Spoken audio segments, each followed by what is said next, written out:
Alright, so Shalom and Salam to family. Your brother Lidj, Yefdi, Yohannis, Wolde-Mika'el here. And, very special time here. I'm coming to you in this video just to, again, let's just talk shop and, talk straight with all those who will, hear this or come forward to this video. Give thanks for all the support for everyone checking out RastafariRenaissance.com, as well as those who fellowship with us on Rastafari Groundation and on the blogtalkradio.com on Discipleship Radio. I'm really contemplating more on just this day, the 124th Lidete, or the Earth-strong date of the birth of Tafari, Wolde-Mika'el, or Tafari Mekonnen, Wolde-Mika'el, Rastafari, Haile Selassie, as ones might know him. And a lot to really contemplate on this day, as many of us will regard, this day, July 23rd, as, His Imperial Majesty's Earth-strong. And again, here in this year, it comes to us on a Shabbat or a Sinbet, a Sabbath day, and many ones might know it as the King's Sabbath. But really wanted to speak just a few words on this special occasion, because many ones, of course, may celebrate or commemorate this day in many ways. As we know, Lidj Tafari Makonnon was, of course, born in Ejersa, Goro, in Harar, the Harar province of Ethiopia, to Ras Mekonnen, Wolde-Mika'el, and Woyzero Yashimabet, or Ras Mekonnen and Yashimabet in this province. Very humble beginnings, and to, the life of, we know as what became of Haile Selassie. And so much I could really speak on, brothers and sisters, but I really want to try to keep this, in a compact but very thorough reasonment here, because, when I really think about Haile Selassie and the things that he did over his lifetime here, on this earth, I really come to a realization of many things.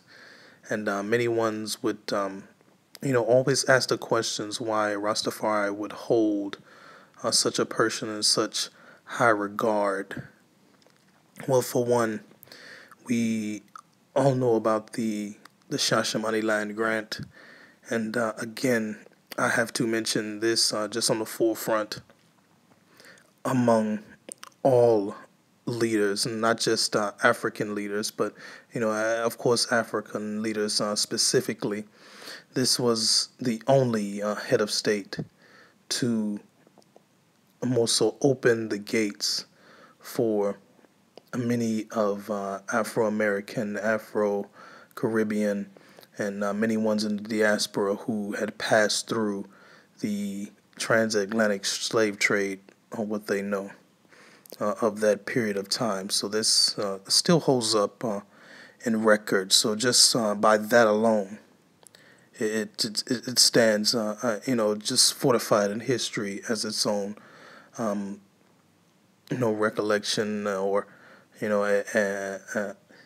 administering to this principle to this day. And though many things have transpired on the continent and Ethiopia specifically as a country, things have gone awry from that special time. But just so much between that time to the present day, in which can be more explained and expounded upon, to really just signify what Haile Selassie stood for as an individual, as a head of state, as a king, a monarch, or so to speak, if you please, of that time. And even in the time of this independence fight on the continent of Africa.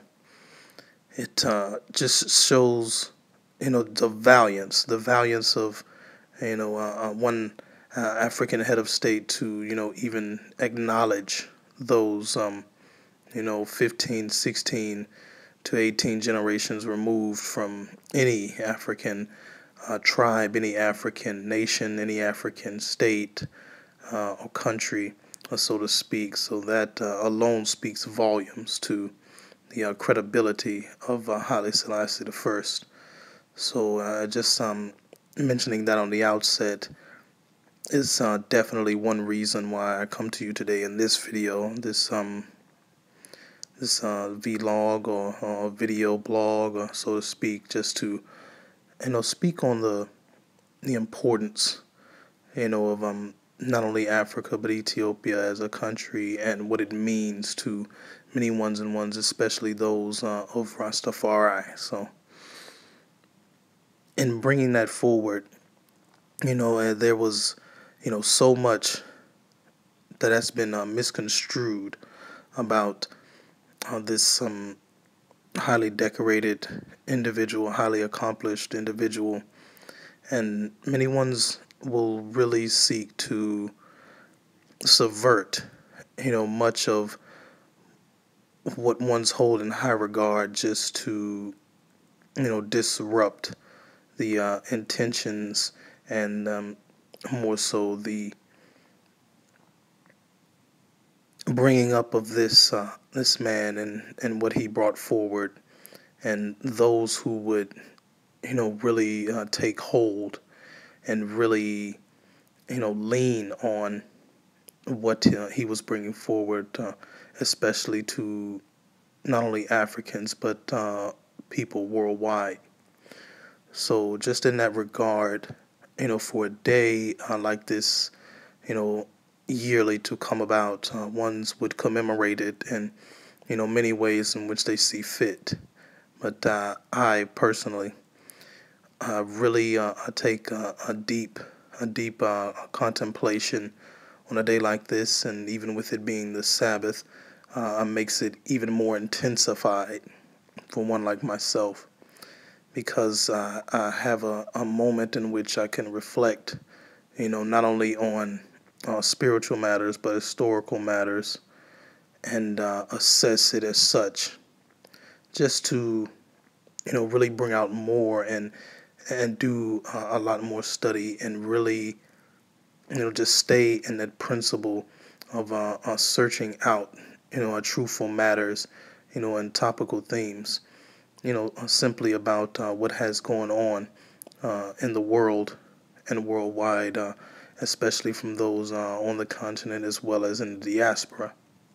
So, I mean, looking at the year 1955 from the Gregorian calendar or Western calculations, we really assess things that were going on, especially here in the West as well as in the East, and you really find a lot that can be correlated, as well as the differences in much of what was going on in that time. So actually, when someone like I come forward to speak on such matters as this, you really start to vet much of the information that has been put forward.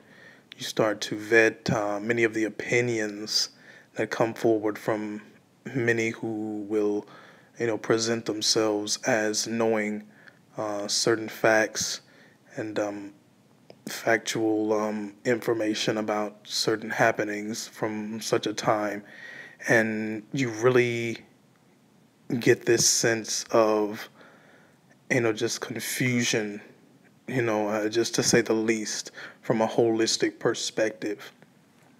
Now, even in this time, there can only be a few names that can really come forward in speaking for us, those that especially live over in the West, where you see a heavy connection or even acknowledgement from those in the East.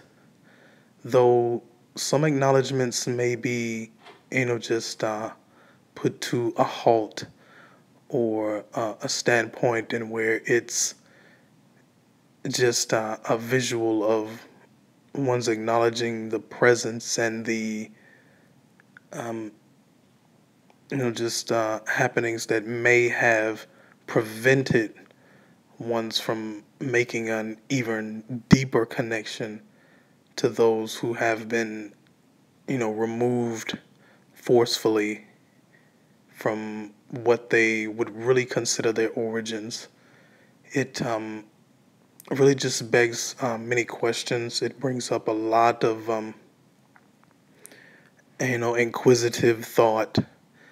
And when I really look at, the historical picture from a entire, entirety, if I look at that from entirety, it really, puts things into a crystal clear picture, for one like myself.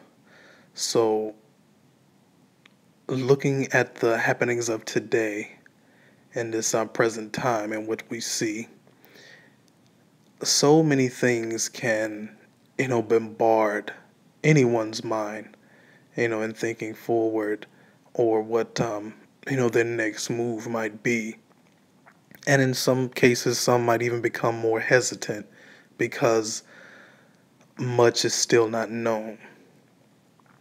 So when we really come forward to a day like this, on July 23rd, as we know it, the Earth Strong of Haile Selassie, where in history can you find one that showed such compassion for those who were, again, forcefully removed and cut off spiritually, mentally, physically, heritage-wise, lineage-wise, where one would reach out and present such abundance, even from, Anai's own opinion, though those may beg to differ. Of course, everyone seems to be entitled to their opinion as such, but there just seems to be no other individual or person who would go to the extent from which a Haile Selassie would, though many may say things here and there, many have their own opinions of, this individual or certain other individuals, there still seems to be a crux of the matter. There seems to be a pivot point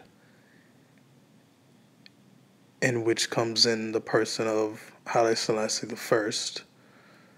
So again, this day, this Sabbath day, a day for rest, a day for a meditation, a day for study, a day for